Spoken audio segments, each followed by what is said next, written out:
Sejam bem-vindos ao podcast Saneamento Ambiental.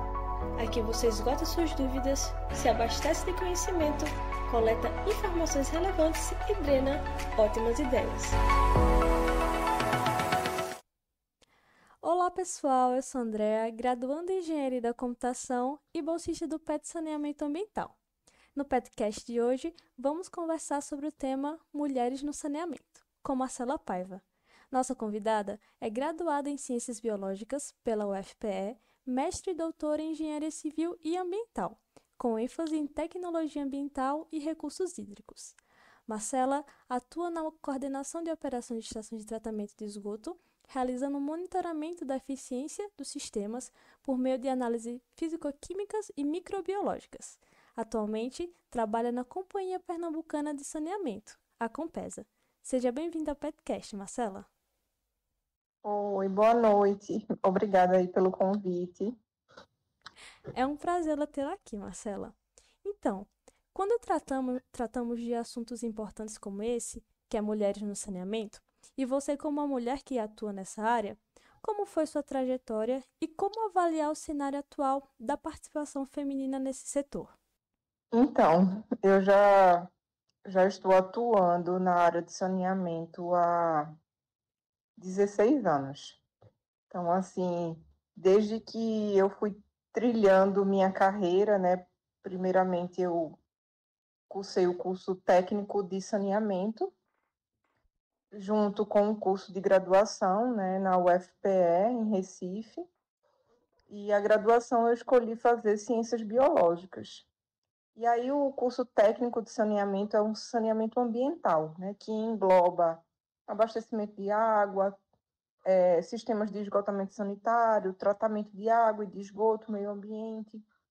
Então, assim, eu fiquei muito empolgada pela área. Eu me interessei bastante por essa temática. E aí fui também ingressando assim em estágios, né, desde que eu estava fazendo o curso técnico e o curso de graduação, estágios voltados à área de saneamento, principalmente esgoto, né? Então muita gente acha esgoto nojento, não é uma área que é muito bem vista, assim, principalmente para mulheres, né? Porque realmente existe todo aquele preconceito também por causa dos odores, né? E é uma área assim que ainda está em desenvolvimento no Brasil, né? A gente tem índices ainda muito baixos de cobertura, de coleta, de tratamento, e o mercado de trabalho ainda é muito restrito nessa área, né? Então, assim, as oportunidades ainda estão chegando, né? Então, depois que eu terminei o curso de graduação, eu fiz mestrado, fiz doutorado na área de tratamento de esgoto, né? Então, hoje em dia eu atuo na Compesa, também nessa área de tratamento. Então, as oportunidades foram surgindo através de concurso público, de seleções, e eu fui me especializando nessa área também, procurando cursos, participando de congressos, de palestras, para ir me especializando cada vez mais na área de saneamento. E assim, eu atuo nessa área, gosto muito, e a todo momento a gente tem que se capacitar cada vez mais para atuar nesse mercado que também está assim, em evolução em relação às tecnologias, inovações, e a gente, como mulher, como profissional, precisa estar sempre antenada e procurar cada vez mais se especializar para a gente atuar bem no mercado de trabalho, se destacar, né? Então, é mais ou menos isso. Muito bom, Marcela. Muito interessante acompanhar um pouco da sua trajetória. Então, qual foi o seu maior ou seus maiores desafios trabalhando no setor do saneamento? Então, primeiramente, é uma área assim, muito masculina, né?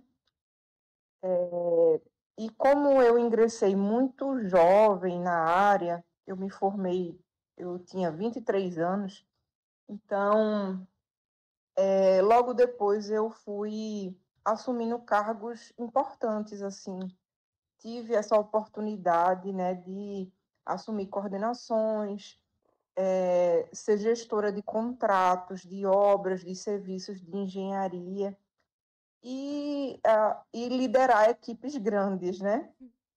Logo eu fui liderar uma equipe que tinha mais de 40 pessoas, e aí essa questão de liderança, principalmente de uma pessoa jovem e de uma mulher, e liderar equipes que são majoritariamente masculinas, surge sempre aquele preconceito, né? Que você não é capacitado o suficiente, que você não tem experiência, que você não é uma boa líder por ser mulher, que você não aguenta pressão, né?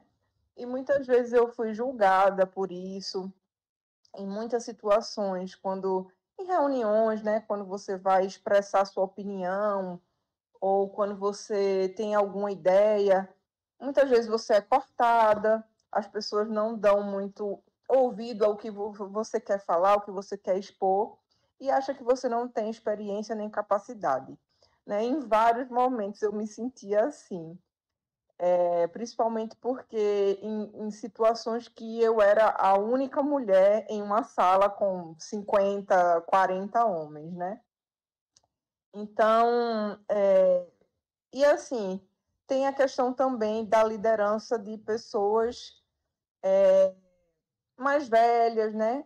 Pessoas que acham que por estar na área há mais tempo, deveriam estar no cargo que você ocupa, sabe? Se sente aí meio que sem aquele privilégio que achava que deveria ter, né? Então, é mais ou menos isso, né? Em muitas situações existiu preconceito, existiu, assim, uma barreira na minha gestão, na minha liderança, por eu ser mulher e por ser, na época, bem mais jovem do que as pessoas que eu estava liderando. E a terceira pergunta vem até um pouco do que você comentou, né? Que é possível criar espaços de trabalho mais específico para as mulheres, principalmente em áreas que você comentou, né? Historicamente masculinas, como é o caso da engenharia ou operações. Você poderia dar algum exemplo? Então, eu também senti falta, assim, de muitas vezes eu ser questionada porque eu estava na área de saneamento, de obras, de engenharia, e eu não tinha o curso de engenharia, né? Minha formação de graduação é ciências biológicas, eu fiz mestrado e doutorado em engenharia, mas minha graduação não é engenharia. Uhum. Então, depois, né, de eu ter cursado graduação, mestrado e doutorado, eu voltei para a graduação para fazer engenharia civil. Então, estou ainda cursando, terminando. Que Então, existe interessante. também esse preconceito de você estar na área de saneamento e não ser engenheira, né? É a primeira pergunta, né? Muitas vezes você está numa reunião, está em alguma obra, algum serviço, e a pessoa olha para você e pergunta: você é engenheira? Né? Qual a sua formação? Aí, quando eu digo eu sou bióloga, tem aquele estranhamento, né? Tem Imagino. aquele impacto, assim, né? Como é que você está na área de saneamento e você não tem um curso de graduação em engenharia? Mas, assim, o campo de saneamento ele é muito amplo, né? Tem engenharia civil, ambiental, sanitária, gestão ambiental também. Tem engenharia hídrica, que é um curso novo que existe aqui em Pernambuco. Então, assim, ciências biológicas está totalmente atrelado à área de saneamento, porque a maioria dos tratamentos de efluentes é baseado em tratamento biológico do esgoto. Então, a gente precisa ter todo aquele conhecimento de como os micro-organismos funcionam, como é o metabolismo, como é o tratamento biológico. Então, a biologia está totalmente integrada. Mas, assim, os desafios também estão voltados a essa temática, e como eu senti falta de ter mais conhecimento na engenharia, eu voltei a fazer o curso para que eu pudesse, assim, também me especializar cada vez mais, né? Então, essa também foi uma dificuldade que eu encontrei e que eu vou vencendo as barreiras, né, Com ao longo certeza. aí da minha trajetória. Muito bom, Marcela. Então, você conhece ou participa de alguma iniciativa que incentive a participação feminina no setor do saneamento? Sim, eu faço parte de algumas reuniões, né, do Comitê de Bacia do São Francisco, e recentemente eles formaram um grupo de mulheres dentro do comitê, justamente para dar mais voz às mulheres na gestão de recursos hídricos, né? E para que a gente possa ter maior atuação e maior visibilidade. Então, esse é um dos grupos que eu participo, né? Que fica dentro do Comitê de Bacia, né? Do São Francisco. E assim, dentro da Compesa, eu acho que deveria ter também, assim, existiram algumas situações de prêmios voltados Incentivo, né? às mulheres, né? É, voltados à inovação, à nossa participação no mercado, na nossa participação no setor. Mas eu acho que ainda a gente precisa explorar mais, sabe? Para que a gente possa ter maior visibilidade e ocupar cargos maiores dentro das empresas de saneamento, né? Como gerências, diretorias, para que presidência, né, das companhias de saneamento, para que a gente possa ocupar esses cargos que, infelizmente, ainda são ocupados, na sua maioria, por homens, né? Mas eu acho que, aos poucos, a gente está quebrando essas barreiras, mostrando nossa competência, nossa capacidade, mas ainda eu acho que tem muito a ser modificado, sabe? Muito a ser melhorado para que a gente possa atuar melhor, né? E ocupar cargos de maior relevância dentro do mercado de saneamento. Uhum. E você tocou também na questão da inovação, né? Como você avalia hoje, no cenário do saneamento, essa questão da inovação e do empreendedorismo? Então, agora, né, com o novo Marco Legal de Saneamento, que é uma lei recente, que abre o mercado de saneamento para empresas privadas também, através de licitações, né? O novo Marco Legal de Saneamento abre esse leque, né, para que novas empresas possam se formar para ocupar, né, as concessões através de processos licitatórios e também para que as empresas de saneamento que já atuam no Estado, né, as companhias estaduais e municipais, possam também se capacitar e melhorar sua gestão e também inovação, para que haja essa competitividade, né? Como será um processo licitatório, então, tanto empresas privadas quanto públicas poderão participar desse processo. E aí esse processo envolve objetivos, metas, prazos, e que as empresas precisam se adequar para cumprir os novos, as novas diretrizes que o governo impõe para o setor de saneamento, que é a ampliação, né, da cobertura, tanto do abastecimento de água quanto do esgotamento sanitário. Então, as empresas precisam inovar, né? Precisa ter uma melhor gestão, um melhor gerenciamento, para que essas metas sejam cumpridas, né?